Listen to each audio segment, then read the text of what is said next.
प्रणाम सब गोटा के। हम डॉली मिश्रा एकटा कोबर गाबऽ जा रहा हूँ। नीक लागत तो चैनल के लाइक आ सब्सक्राइब करबे। सोना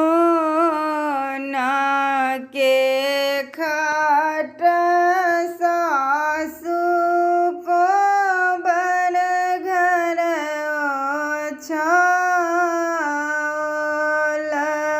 सोना के खाट सासु को बर घर ओछाल।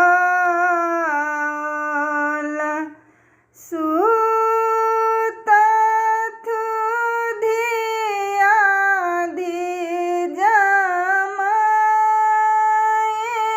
है ना बाबर ना बकनिया।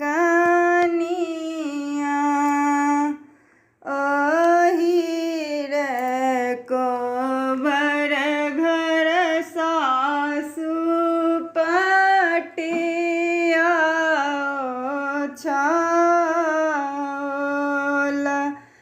ओहिर कोबर घर सासु पटिया ओछाल। दे